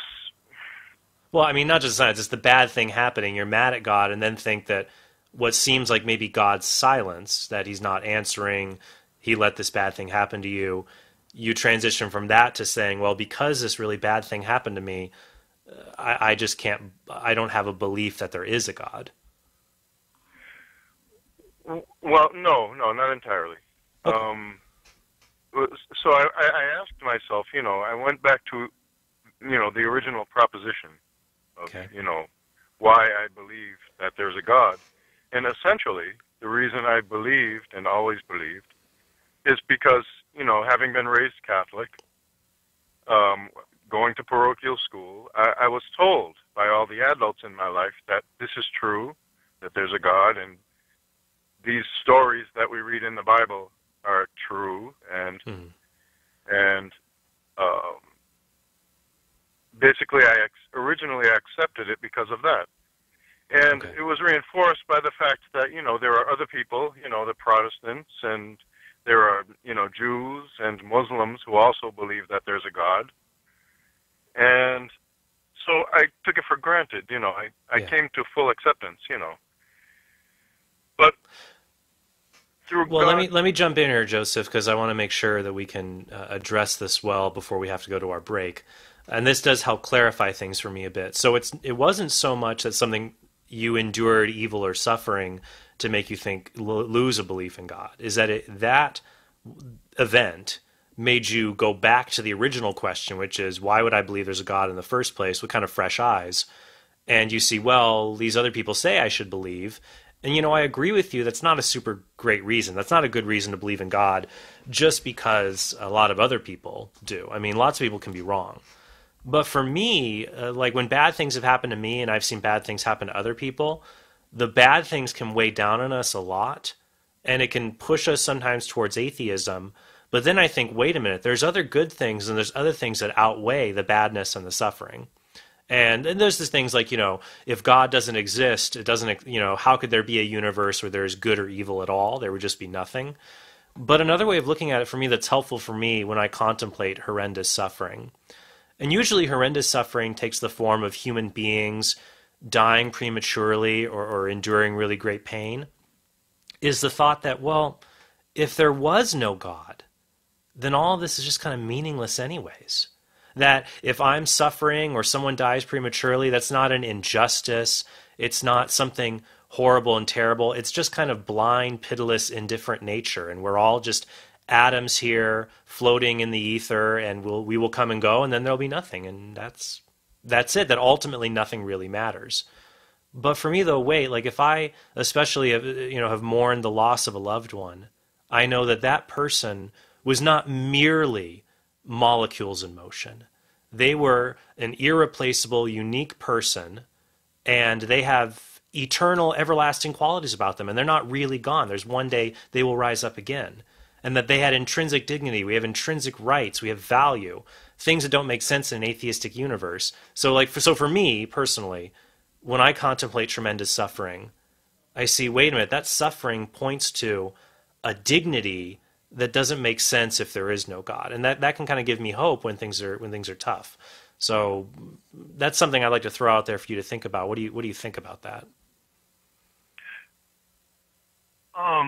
It's a little off the point, but it's I hear your argument. But it seems to me you and we have to look for good reasons to believe in God. That maybe there are bad things that happen, there's suffering, but those things in and of themselves do not erase the good reasons to think that God exists. So, yeah, I mean, what do you think? It's just so unfortunate. I'd love to just talk with you all hour, for the rest of the hour about this, because it's just such an important question. But I think we've run up to the clock here. So why don't I do this? Why don't we get your contact info, and we will send you a copy of my book, Why We're Catholic. And the first few chapters talk about reasons to believe in God and why God allows suffering, as well as other reasons to be Catholic. So we'll send you Why We're Catholic. Just talk to the call screener, read through it, and then when I'm back on the show again, give a call. And it'd be great if you and I could talk about one of those reasons at the beginning, or how evil doesn't disprove God, and we can kind of go from there. So stay on the line. We'll get you a copy of Why We're Catholic, and then it'd be nice to continue the conversation. But thanks for calling in. Thank you indeed, Joseph. We do have to go to a break. If you are an atheist and you'd like to tell us why you are an atheist, this hour is for you. Why are you an atheist is our question. And we throw it out there to anyone who is an unbeliever or a anti-believer. I don't know if that's the right way to put that, but however strong your feelings are on the matter, we'd love to talk with you about it. 888-318-7884. Trent Horn is our guest. We'll be right back with your calls and Trent after this. Why are you an atheist? Call now. Trent is waiting to talk to you. Hi, this is Trent Horn, and I'm challenging you to take the 20 Answers Challenge. Here's how the challenge works. When you purchase the sampler of all 26 books in the 20 Answers series, we're going to knock 60% off the price, and we're challenging you to finish them all this Lent and Easter season. And this year, to make it easier, we're offering free shipping on the sampler if you live in the continental United States. That's 60% off, free shipping, and over 500 answers to questions you have about the Catholic faith. Join us this Lent and Easter to take the 20 Answers Challenge, and together we can be part of something great.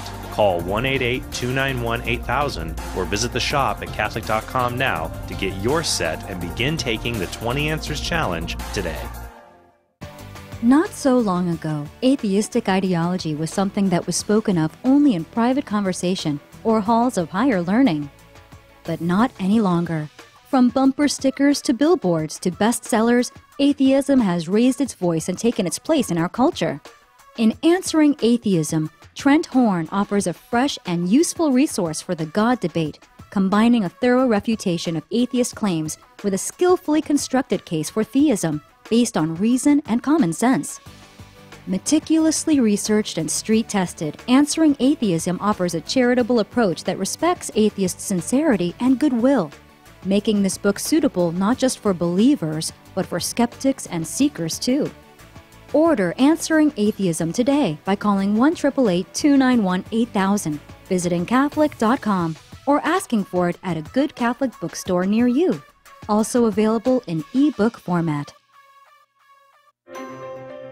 You've heard that St. Paul Street Evangelization supports hundreds of teams of evangelists sharing the good news. But did you know that some of these teams are public prayer stations? Set up a sign on the sidewalk and offer prayer and encouragement to those you encounter. Everyone needs prayer. Try this new method of witnessing to Jesus. Contact St. Paul Street Evangelization to get started at streetevangelization.com. That's streetevangelization.com.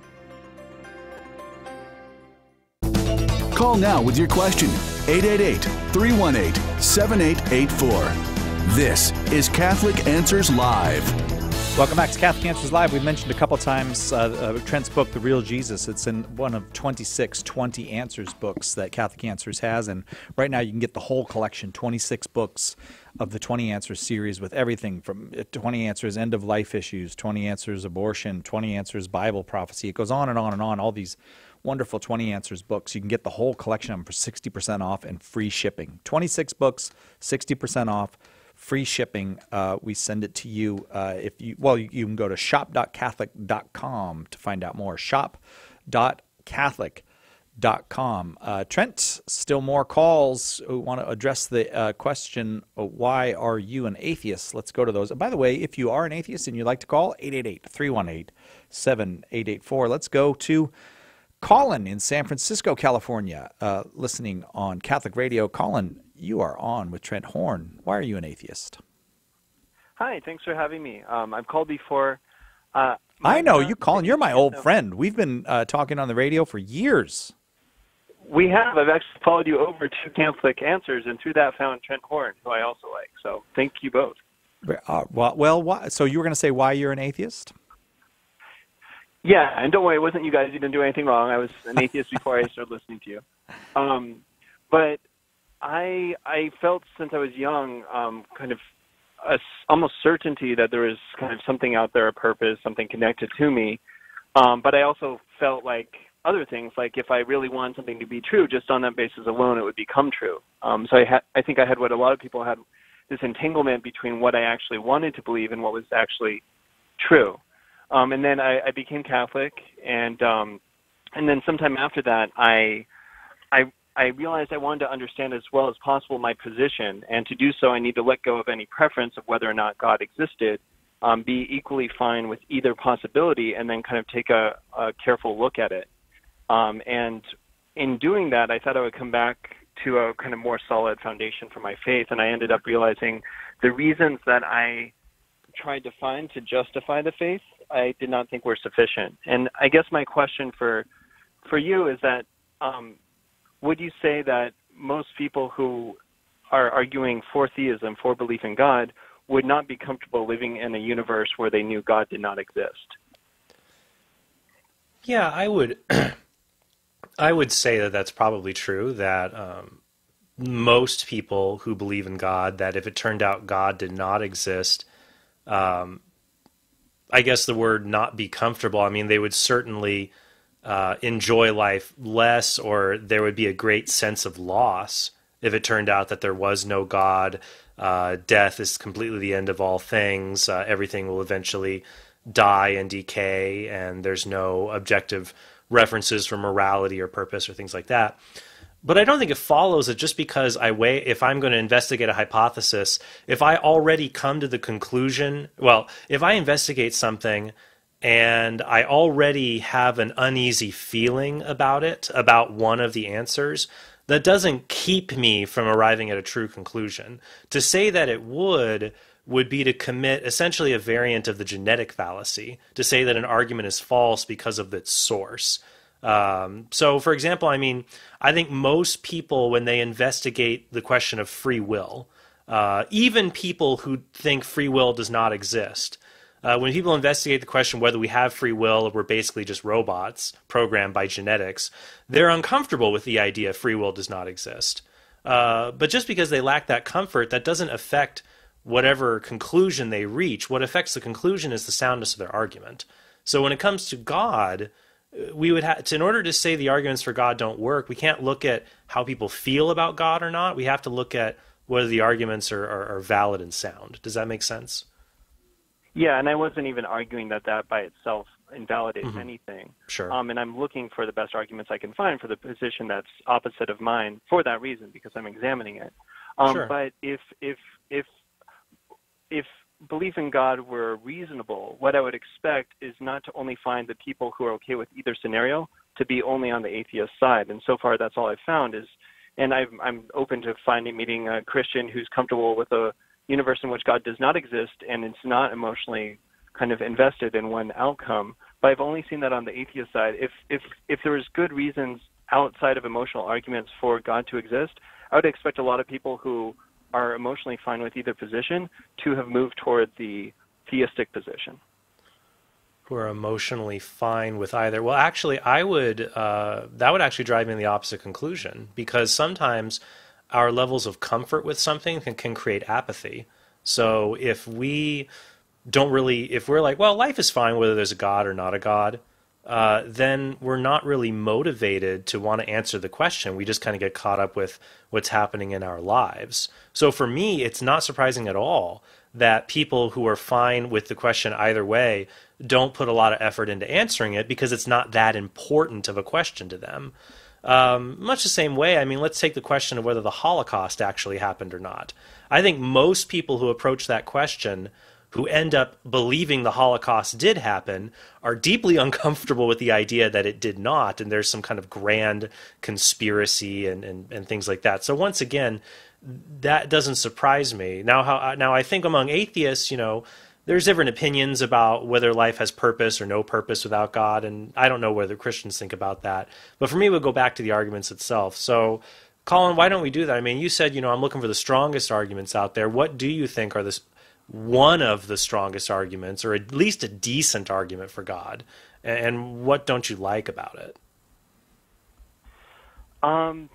Yeah, so I mean, we talked before, and I have the position that the universe could be self-existent. I know we disagree. I'm reading your book, Answering Atheism. I think you have a different take on morality than I do, and actually, I think it subtracts from morality to think that there's a God who created us for a purpose, and we are bound to that purpose. But I need to finish that book before I talk to you about that. I'd like to do you that. Yeah, that's fine, because that's interesting, though, that. Because one of the most powerful arguments for the existence of God is the idea that the universe does not have to exist.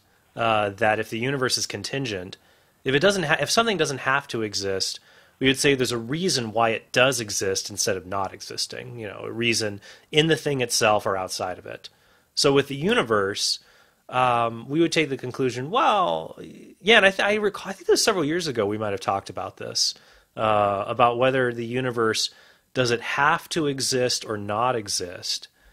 And so I guess what I would say to you is, what method do you use to try to determine if something has to exist or does not have to exist?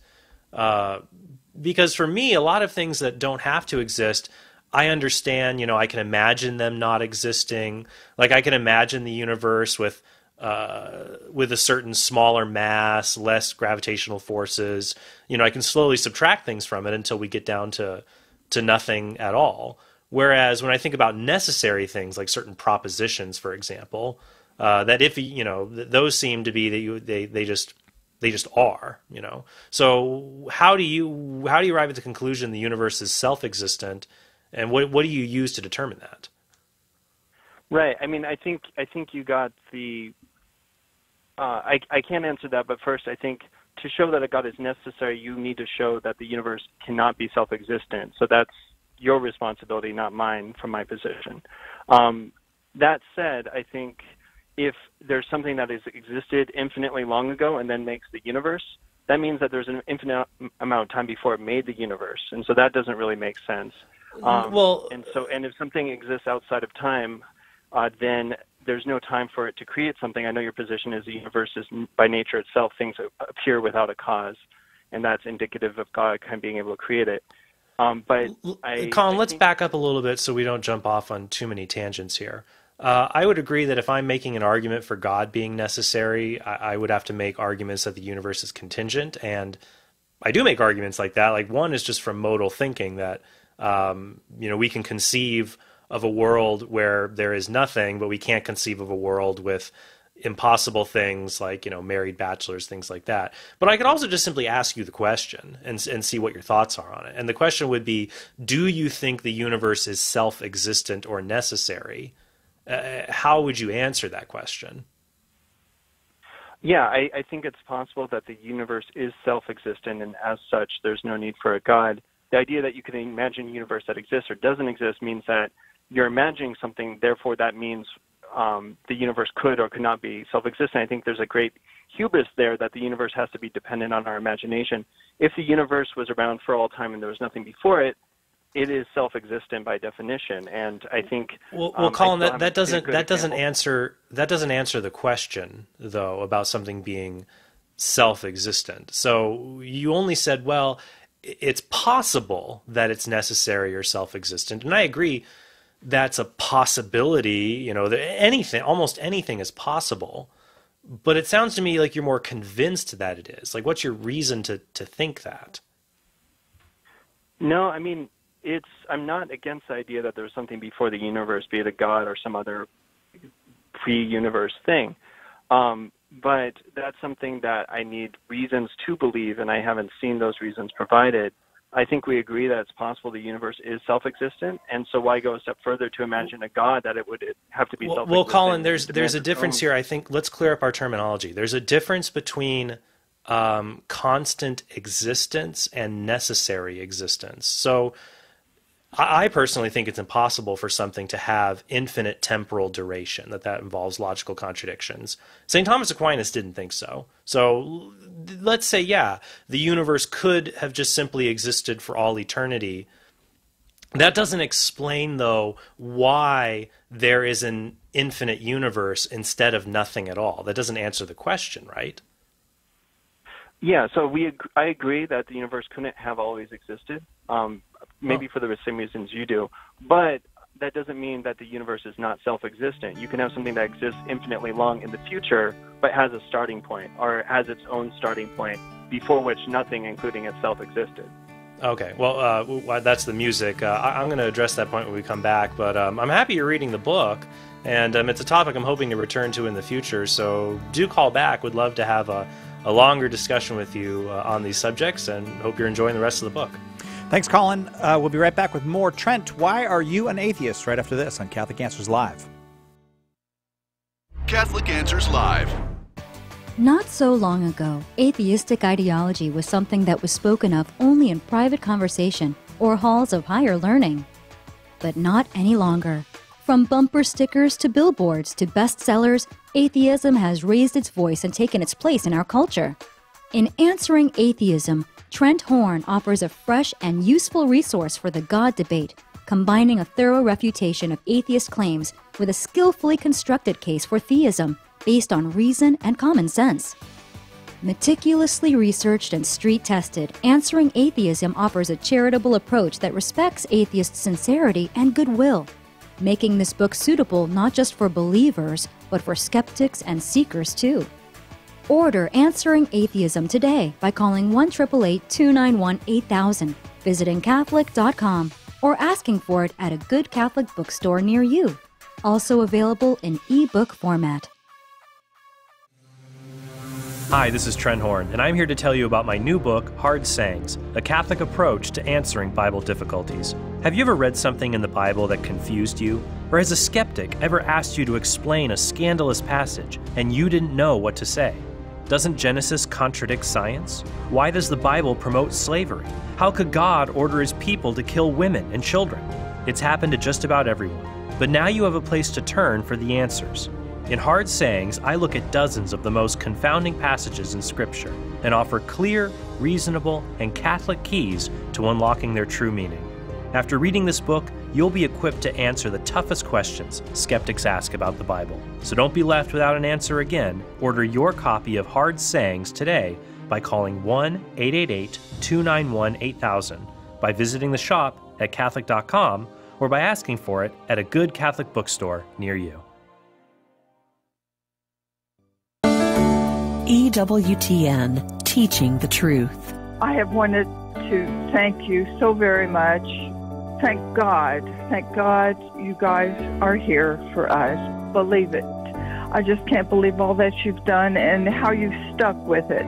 Many times when I think I can't do something, I think about some of the things that you've talked about.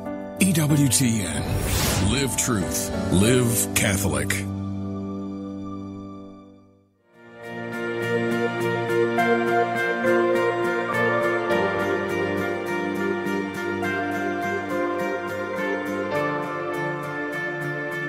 Trent Horn is our guest this hour, the author of Answering Atheism, among other books. And our topic, Why are you an atheist? If you're an atheist, we invite your call. We look forward to your call. Trent, you have taken some time to develop arguments over the course of the last hour and a half, and it does seem, I guess that points to the fact that these are not simple issues. They do, in fact, require work put into them to understand, for example, the reasons to believe in God. Yeah, I mean, on one level, many people come to a belief in God or a disbelief in God without a lot of rational inquiry. I've met many atheists who haven't really looked at the arguments for God, have read very shallow works related to atheism, or just simply are atheists out of convenience. And believers who may not have read rigorous works of philosophy or theology, but they have come to know God through other maybe non-rational ways, like through prayer, through encounter with God in liturgy, which I think is I think that's another valid way of coming to know God, that not everybody has to be a philosopher, that if God does exist, he can reveal himself to people in many different ways. But also just to say, look, the conversations we're having here, and I've really been enjoying them these 2 hours, honestly, that when people start to investigate these issues and they aren't sure, we dive into deep truths of philosophy related to existence, time, causation, and we have to walk through these with people to see what parts they agree with and what they don't. And with anyone grappling with a question like the existence of God, for Catholics who are listening or anyone else, it's a journey we want to walk people along. And what I'm trying to do is to help people look at their arguments and see, what do you think is strong? What do you think is weak? What do you disagree with? And then maybe try to offer them an alternative perspective on what they do disagree with. And that's what we're called to do as someone who shares the gospel or shares the truth with those who don't believe. And the number 888-318-7884 if you are an atheist and would like to discuss your atheism, your unbelief, disbelief, or maybe your shock and horror at our belief in God. All of that is welcome. 888-318-7884. Let's go to Adam in Clyde, Ohio, listening on 88.1 FM. Adam, why are you an atheist? I'm an atheist because of the massive amounts of apologetics available. It doesn't seem like it would be necessary if you believed in God. So, Adam, you're saying you're an atheist because there are many different arguments and evidences people put forward for the existence of God, and you're saying if there were a God, there wouldn't be those evidences? Yes.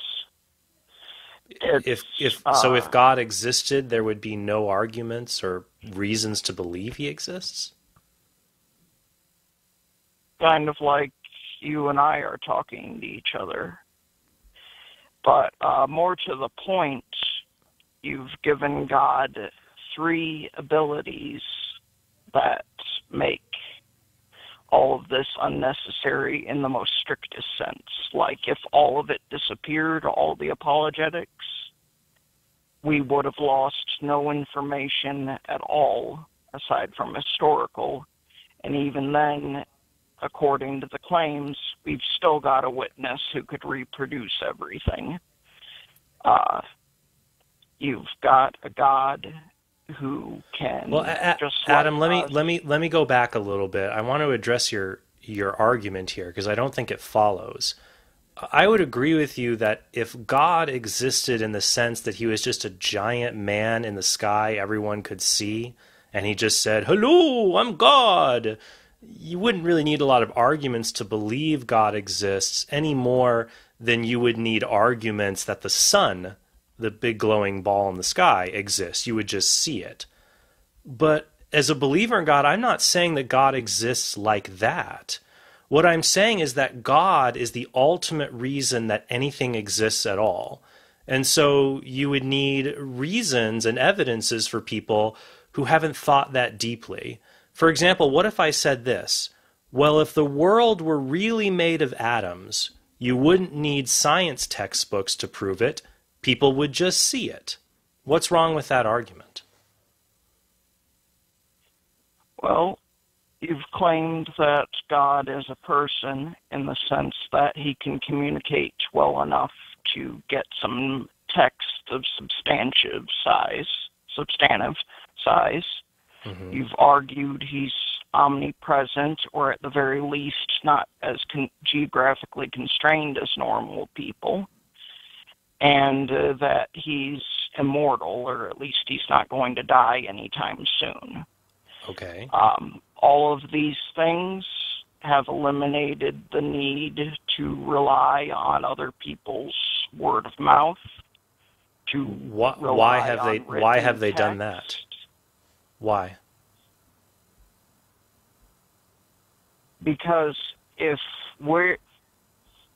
any of us weren't going to go anywhere, and if any of us could travel as well as a written word, we wouldn't have had the need to make such a wondrous invention in the first place.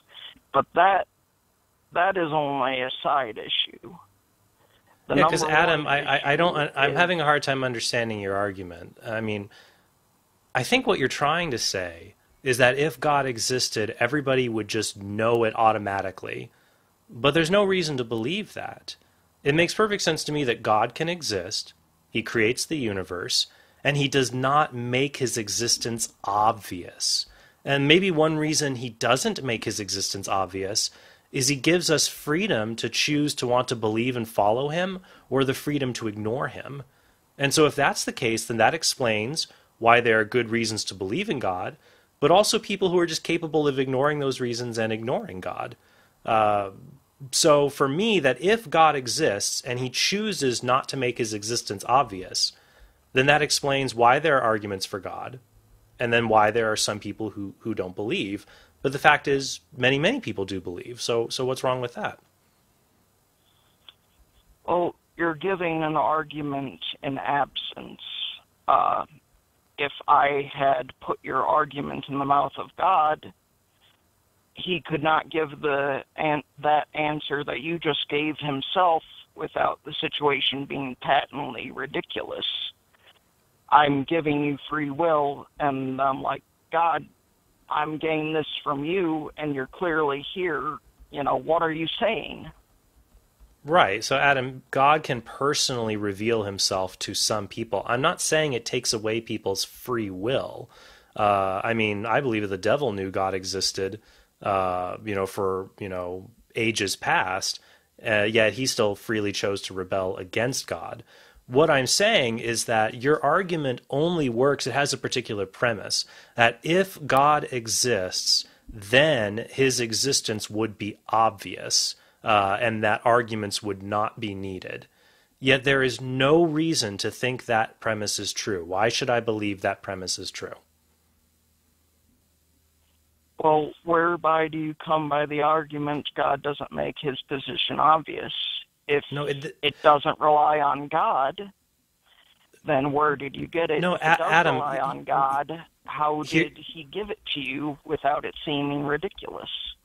No, Adam, there are ways to come to know that God exists without having a conversation with him. Would you agree that a person could know God exists without having a conversation with God? For example, I could see reasonably that the universe requires a cause, and the only sufficient cause is one that has divine attributes. So there, I know God exists, but I haven't had a conversation with him.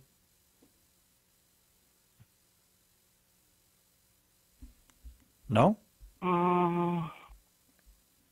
I'm not sure that would be specific enough to not be able to argue for a whole host of every conceivable thing I could come up with. Like what? If I can just give things attributes without detailing exactly how I got to those things, then we could make up anything. Well, I agree with you. I agree with you, Adam, that if you did that, but I don't reach the conclusion of God as the ultimate cause just through wishful thinking. To me, if the universe, for example, came into existence from nothing, then the universe is all space, time, matter, and energy. That means the cause of the universe cannot be material because it created space. It cannot be temporal because it created time. And it can't be physical or finite because it made matter and energy. It can't be consisted of the things that it made. So now I know there's a cause to the universe. It is immaterial. It is eternal. It's not physical. It's not finite. So it's infinite. Also, if this cause brings something from nothing, then it's essentially all-powerful. It can do anything if it can bring something from nothing. And if this cause created a finite universe, then it has personal elements to it. So right there, if there is an immaterial cause, there are only two kinds of things that are immaterial: an abstract object, like a number, or a mind. And abstract objects can't cause anything. So now I have this immaterial, eternal, omnipotent mind. It's got divine attributes. So a person can come to know that God exists in this way without having to rely merely on human testimony. And finally, for me, it just seems odd that if there's lots of arguments for something, well, that's more and more evidence. The believer should not be penalized because there's lots of arguments. If there are very few arguments, that's what should really be distressing. So I hope that that's helpful for you, and thank you for calling in. Thanks, Adam. We do have to take a break. We'll be right back with more of our topic, Why Are You an Atheist?, right after this with Trent Horn. If you're an atheist and you'd like to try to get in before the top of the hour, we welcome your call, 888-31-TRUTH, 888-31-TRUTH. We'll be right back after this on Catholic Answers Live. Don't you just love listening to Trent Horn? Did you know you can book Trent or any of our other great speakers to speak at your parish or special event? Contact one of our seminar coordinators through the Speakers Bureau section on Catholic.com today to find out more information. Hello, my friends. This is Christopher Check, president of Catholic Answers, and I'm challenging you to take the 20 Answers Challenge. Here's how the challenge works. When you purchase the sampler of all 26 books in the 20 Answer series, we are going to knock 60% off the price. And we're challenging you to finish them all this Lent and Easter season. And this year, to make it easier, we're offering free shipping on the sampler if you live in the continental United States. That's 60% off, free shipping, and over 500 answers to questions you have about the Catholic faith. Join us this Lent and Easter to take the 20 Answers Challenge and become better at defending your faith. Call 1-888-291-8000 or visit the shop at Catholic.com now to get your set and begin taking the 20 Answers Challenge today. Do you subscribe to Catholic Answers Magazine? We hope, but if not, right now we've got a deal that you're going to love. We've reduced the price and thrown in a free digital subscription when you subscribe. That's right, subscriptions to Catholic Answers Magazine just got cheaper, $10 less on one-year subscriptions and $20 less on two-year subscriptions. And right now, when you purchase a subscription, you get a subscription to the digital edition added to your order for free. With a deal like that, it's the perfect gift for friends, family members, seminarians, your priest, even yourself. When you get right down to it, what other gift has the potential to touch hearts and reap eternal rewards? Log on today to CatholicAnswersMagazine.com and sign up yourself, your friends, and your family for a magazine that is bound to make a difference in their lives and the lives of those they meet. Share the faith. Defend the faith. Catholic Answers Magazine from Catholic Answers, the most trusted name in Catholic apologetics. Call now with your question, 888-318-7884. This is Catholic Answers Live. Welcome back to Catholic Answers Live. Why are you an atheist? If you are an unbeliever, if you maybe just can't find a reason to believe, give us a call. We'd love to talk about it with you, 888-318-7884. Try to get to as many of these as we can before the top of the hour. So we go to Cody in Houston, Texas, listening on Guadalupe Radio. Cody, you're on with Trent Horn. Why are you an atheist? Hi, how you guys doing tonight? Very well, thanks, Cody. Well, I didn't expect to be nervous actually getting through. Okay. Sometimes when you wait a long time, it does. It's like you just sit there on the phone waiting, and then all of a sudden, boom, you're on there. Go, Cody. Up. Yeah. Yeah. That's fine. So go right ahead. The main reason that I'm an atheist is I grew up in a religious home. I guess Catholicism would refer to it as Protestant went to a lot of different churches, heard a lot of different things, heard a lot of different messages from different preachers and pastors and priests, and, you know, this is who God is, and 3 different people would say the same thing. Okay, this is who God is, and they'd all give different interpretations, and then they'd all say it's all divinely inspired. And it was all contradictory to each other. I mean, logically based, none of it ever made sense. And whenever I was getting older, I started kind of coming to the idea that, hey, okay, if there is a God, then the main attributes that everyone seems to agree on is God is all-loving, He's all-powerful, He's immutable, which He's unchanging.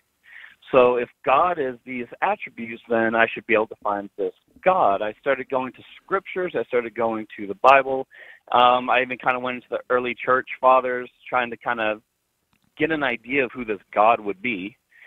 And I started coming into problems like in the book of Exodus, you come to the burning bush. Moses is standing there. He's talking to God. God's giving him instructions on how to get the Israelites out of Egypt. And then God tells Moses, okay, you're going to go out. You're going to do these miracles that I'm going to show you, and I am going to harden Pharaoh's heart.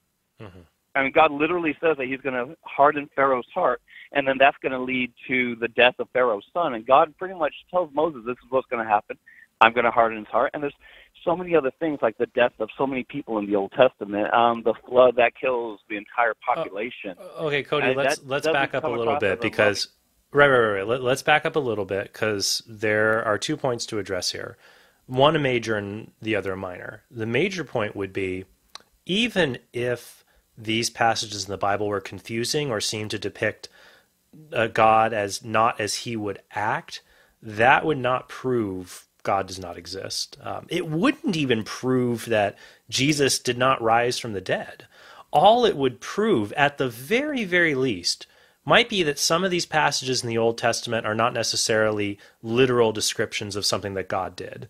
They could be something that humans describing God acting in a non-literal way, or, you know, they're uninspired parts of Scripture. I don't believe that. But at the very least, that's all you could conclude. You wouldn't be an atheist. You could even still be a Christian and hold these views. That's the major point, though. The minor point would be this, that when we examine these different texts and their genres, I think we can see that they don't contradict God's goodness or His omniscience or anything like that. Let's take the example of the hardening of Pharaoh's heart. When we look in the text, we see that in some places it says that God will harden Pharaoh's heart. In other places, though, earlier in the narrative, it simply says that Pharaoh's heart was hardened when Moses and Aaron approached him to free the Israelites, but it doesn't say by who. Later, though, we see the author of Exodus says that Pharaoh hardened his own heart. So it's kind of weird. The author is saying God will harden his heart, and Pharaoh hardens his own heart. And I see maybe where you're coming from is, well, this would just seem God is unfair if He just turns Pharaoh into a puppet and makes him keep the Israelites as slaves. But I don't think that's what's happening. We have to remember that the author of Exodus at this time in salvation history was really stressing the sovereignty of God. So other Canaanites, other pagan religions might have said to the Jews, if your God is so powerful, how did someone like the Pharaoh keep the Israelites enslaved? And so what the author is saying, well, God even knew that Pharaoh would do this, and He used this for His plan, so He's sovereign over everything. So we have to just keep that context in mind so we don't misread it. What seems to be here, and this is what St. Augustine says in his interpretation, that what's happening here is that God hardened Pharaoh's heart not by doing something to it, but by removing His grace from it. By removing His divine grace, He kind of turned Pharaoh over to his wrathful self. And He did something similar to the Israelites in the Old Testament. He takes away His grace, and then the Israelites go and they do bad things of their own free will. And the same with Pharaoh. God knows that Pharaoh will do this. He'll be stubborn, and he'll lead Egypt to ruin, going through this to glorify His existence. And in doing so, and I don't mean to give a long, drawn-out answer, but it's an interesting narrative. We read when the Israelites left Egypt, it also says that a mixed multitude went with them. So it seems, you might say, well, why didn't God just, teleport the Israelites right out of there? Well, it could be that one reason God chose to go through this way is by using these signs of His power and allowing Pharaoh to be stubborn in this way, there were Egyptians who forsook their pagan gods and left with the Israelites after seeing what had happened. So do you see how we need to, the text, we have to kind of go deep into them to see what their meaning is? So that's my long explanation for a minor point, but what do you think of that? No, that's actually really interesting. I never broke it down quite like that.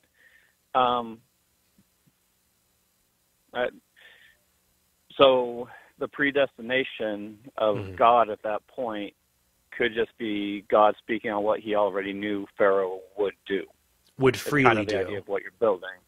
Yeah, because it's like, if there's different ways of looking at it, but just because I know something's going to happen, it doesn't mean I determine it. So, if I'm up in a skyscraper and I'm looking down at an intersection and I see two cars and they're 100 feet from the intersection and they're going 50 miles an hour, I know they won't stop in time and they're going to hit each other. And so I know there's going to be a collision. But me knowing that doesn't cause the collision. Rather, the fact that the collision is caused and it happens is the reason that I know it.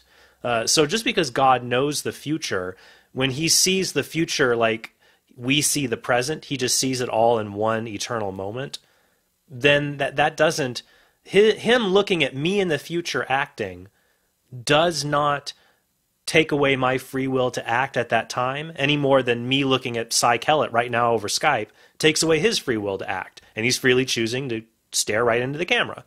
See? Unless you hypnotize me with your power of hypnotism. So Cody, what I'd like to do, hey, why not? Because we both have been doing this both hours. I wrote a book that deals with this that I think would be really helpful for you, and I think you'd find it to be if you want to get deeper into the biblical text and figure out some of these puzzles. I wrote a book called Hard Sayings: A Catholic Approach to Understanding Bible Difficulties.